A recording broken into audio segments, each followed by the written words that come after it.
Go out in the real world and find the places where you can be one of the top 10% in the room. You're not going to be able to avoid the habit if you can't avoid the trigger. Find something else in your life to pursue that's so challenging and so big that you just don't have the time for it anymore.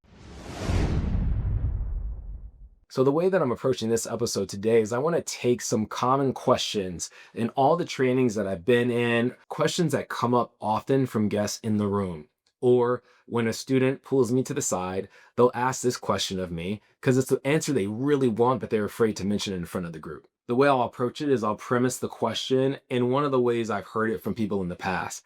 And then I'll give the best response, not just based on what I think, but on things I've heard other facilitators, trainers, coaches, mentors, or business leaders answer the same question. Yeah, let's just go ahead and hop in. When you hear this question out, I want you to know that it's not just about what they bring the question up about, but it's the question about habits in general. So I've been trying to cut out porn, but I keep relapsing. What tips do you have to succeed at this? I've been there, and I know plenty of people who've been there trying to break a habit. Porn's a nasty one. The first thing you have to understand about breaking a habit is that you're doing it subconsciously, or the triggers that drive you to do it are triggers that you're probably not aware of.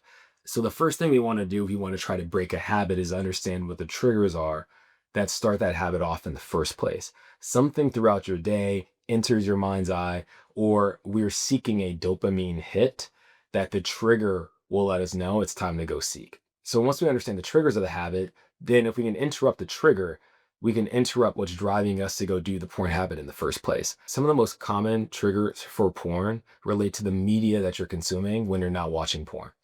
So if on your Instagram feed, you follow a bunch of models or you follow people that you have an attraction for, go to your Instagram, pull it out on your phone, go to your homepage and look at the stories that are being fed to you along the top. I would bet it's people that you find attractive. Instagram feeds you those because it knows that you're going to go ahead and check them out to see what those people are up to because you find them attractive. Like if you think I'm wrong, and that's not what's on top of your feed, let me know in the comments. But if you're someone who tends to struggle with porn, my guess is that when you go on your feed, you're going to see people that are attractive. If you go to your search on your Instagram and look at what the page is feeding you, it might be feeding you models. If you want to break the triggers that lead you to porn, you have to think about where you're spending your time on your phone or what kind of media you're consuming on your TV. And first and foremost, avoid that media because you're not going to be able to avoid the habit if you can't avoid the trigger. So my challenge to you would be to unfollow some of those people until you can figure this out. Unfollow or block them. It's going to take some effort for you to go on your phone and unfollow the models. It'll take some effort for you to go on your Instagram and when you hit that search bar to discover, to click some things other than attractive people so that the algorithm starts to retrain itself to what's going to keep you on there. It'll require you on your reels to swipe past anything that starts to trigger you to want to watch porn. That's tip number one, is get a clear sense of what the triggers are. And if you can figure out what the triggers are, start removing them immediately. Sit down, get rid of the triggers. Then we need to figure out what kind of habit we can give you that'll give you a similar dopamine hit that the porn is giving you. You wouldn't be doing it unless you were getting some sort of emotional dopamine reward from it. So we need to pick something else that'll give you a similar reward. Now look, masturbation and porn gives you a very specific type of reward, and it's going to be challenging to get that from something else. But for now, if you're really trying to break the habit, just pick anything that gives you a similar dopamine hit. It can be playing a video game, solving a puzzle. I can't tell you what the habit replacement will be for you. It's something you'll have to figure out and just try. I remember the first time I tried to break porn, someone told me to journal instead, and journal didn't do it for me because I got no reward dopamine hit from journaling. But if I went and played a video game for 15 minutes, then my desire to go watch that would go away. Also, the biggest thing that made the difference for me is just getting committed to something bigger in my life. The busier I was trying to accomplish some sort of goal or pursue a business or pursue an actual relationship with a real person in the room, the less likely I was to reach for the porn. Find something else in your life to pursue that's so challenging and so big that you just don't have the time for it anymore. Let's remove the triggers, replace the habit with something else, and then go after something bigger that takes your time away so you don't have as much free time to watch it. Look, none of this is tried and true. You'll really have to find out what works for you, but just try those things first and then we'll see how it goes. Number two, I'm 22 and I'm not near my goal of being worth 25 million by 25, I feel like I'm failing. I don't know where these numbers come from exactly, but I've heard some version of this in the past. I got to be worth this much money by 30 to feel successful, et cetera, et cetera, et cetera. Being in the 1% is an awesome thing. Most people don't get there by the time they're 30. That's just the reality of it. The first thing I want you to ask is, if you do have this belief about yourself that you have to have that much money by that age, where is that coming from? And what I often find is that it's being formed by this belief of what it means to be a man or woman, what success needs to look like, and what age you have to get there, which is formed by the algorithms that you're seeing. Especially in the US right now, it's kind of like winning the lottery. People want you to believe that every other business person around you is being successful. The reality is that the system needs more people starting businesses. We have a consumer economy, so we need more entrepreneurs creating more businesses so that people consume more stuff. If you study economics at all, you'll realize that if that ever broke down, the entire system would break. In order to get people to create more things, we have to make you believe that you will be successful at it. And then what happens is we take those outliers, especially the young ones, and we put them in your face. And you start to believe that every single person that invests in crypto is a millionaire. What the reality is, if you look at the data, is that the average age of successful entrepreneurs is 42 to 45 years old. All right. And that's especially true when it comes to high growth startups. And look, you can look that up for yourself, but that's backed by the Harvard Business Review and MIT data. That is the reality. So if the reality is that the average age, by the way, the average, meaning that a bunch of people get it after 45.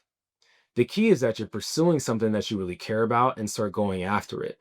But if you're under 30 and you haven't made it, you are just in line with every single other person. Most success just comes later, and it takes decades, not years, to get it. What I would say to you is, if you're 22 to 25 and you're starting to feel you're not succeeding because you're not worth the money you thought you'd be worth, join the club, put your head down, and just keep hustling. Keep working at it. It might not be business number 1 or 2 or 10 that succeeds. But if you give up, you're definitely going to fail. The first time that I felt like I was really succeeding at a business, I was 26, doing $100,000 a month. 6 months later, I was kicked out of my company and I had to restart all over again, working for someone else. Your life's just not going to go the way that you thought it was going to go. But the important thing is that you put your head down and start getting after something that you're really passionate about. Because if you don't give a shit about it, you won't have the resiliency to see it through as the market starts to shift. Last thing I'll say before I move on, if you know what you want to build right now and you're in that 22 to 25 year range, then go build it. Go build it, get after it, get after the hustle. If you don't know what you're passionate about, what you should be building, then just go learn. Go work for other people, try different industries, figure out what you're into. You want to find your ikigai of what you think you can be one of the best in the world at, and then focus on that. It's one of the hardest things we can do, is focus on what we are really good at and ignore the other things that we want to pursue instead. So put your head down, learn, get really passionate about something, and then see what comes out of that. And hey, maybe it's not 25 million, maybe it's 10. But I bet if at like 40, you had 10 million in the bank, you'd be pretty happy about it. Outside of business and personal habits, one of the biggest things people ask about in these trainings, no matter where I go, is relationships. And it tends to sound something like, been on dating apps for years and I'm still single. What am I doing wrong? Why can't I meet my person? Or where is my person? If you've been on dating apps for years and you're not winning, then get off of them. Get off the apps, or you drastically have to shift how you're showing up on the apps. Apps are just a marketing platform. It's a marketplace for what people look like. If you're not succeeding, then you get to change what you look like on that platform. I know that sounds ridiculous because the part of me that feels that we should all be our authentic selves at all times wants to tell you something different. But even for me to be successful on dating apps, man, I invested $7,000 in my teeth, changed my hair, started trimming my face differently. I had to get more interesting. And for me, it meant doing some triathlons and some races. So I had pictures of me crossing the finish line at a race, going to Peru to climb Machu Picchu. So I had a picture on the top of Machu Picchu, going out and finding professional photographers that could take pictures of me. So my pictures look great. I even went and did some spoken word so that I had pictures of me in front of a mic. And in fact, my wife today, who liked me on an app, the picture she liked was me in front of the microphone. Now, those are all things that interested me too, but I had to go become that interesting person that I wanted to be marketable in the apps. If you're not willing to do that, then get off the app because the ones that are being successful are doing that. Those apps are built for 6 foot plus, really attractive or really successful people to stand out on the marketplace. So if you're not the top 10% there, it's going to be hard for you to succeed. What I think you should do is go out in the real world and find the places where you can be one of the top 10% in the room. Go where you excel. For example, I will not go to a rock climbing gym to try to meet someone because I don't excel at rock climbing. I'm not one of the top 10% there. I won't stand out. But some people go to rock climbing gyms and crush it at meeting people because they're in their area of genius. I had a coworker once who asked me, "Hey, Brian, how do I meet attractive people? Where do you go?" And my answer to him was, don't go where I go. Don't go where I go because I'm there. And if I'm there, I'm going places where I stand out. If you don't look like me, people won't see you. But he was a great salsa dancer. He was so great that occasionally he would lead sessions on how to salsa dance.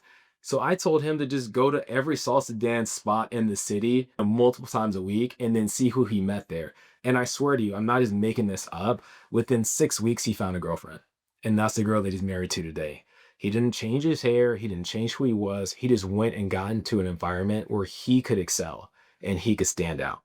So my challenge to you, if you can't find a relationship on an app, is to get off the app and go find places where you excel and you stand out because it's where you'll stand out that you'll find your people. And if you're not passionate about anything, get passionate. There's nothing that lights someone up, a potential partner, than seeing someone who's lit up about what they do. And I know for me, that was true with my relationship. It was my current wife seeing how lit up I was about personal development and being a facilitator and flying out to Boston from LA to help change people's lives. That's what made her notice me.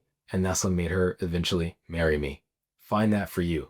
And then you won't need the apps anymore. Look, I hope that's helpful. Audit your current fishing spots where you're fishing for the partner you want and switch them up. It's not working. It's not working. The apps don't need you. That's it for this first session. I'm keeping it short. It's called Growth Snacks for a reason. I don't want to overwhelm you with too many things. I want you to feel supported with some of the harder questions that people ask behind closed doors. And that's what this show is all about. So look, let me just recap this for you. If you are trying to break some sort of habit, whether that be porn or drinking or cigarettes, first step I want you to do is just focus on the triggers themselves. And if it's porn specifically you're trying to break, delete the triggers. And I mean, go on Instagram or go on TikTok, whatever social platform you're on, and anyone you're attracted to that triggers you to want to go watch porn later, mute them, delete them, unfollow them, and will reduce the number of times that you're driven to go do that habit. If you are someone who feels you're not successful enough at your age, stop comparing yourself to unrealistic. Just focus on hustling, focus on learning more, and surrounding yourself with more people who are passionate about what they're working on until you find what yours is. You got plenty of time, and honestly, you might fail a few more times before you get there. And lastly, if you are someone struggling to find a relationship, and this happens all the time, best advice I give people, change where you're fishing. Go to places where you excel and you can stand out. And if it's not the apps, then get off them. It would have worked by now. If that was helpful for you at all, or you know someone that would be helpful for, take this clip, share it with them. Don't forget to like and subscribe. And look, this is one of the first of many, me leaning into what I'm most passionate about. So if this even helped one person, then that made my day. Thanks for joining in today. And until next time, I hope this helped you grow.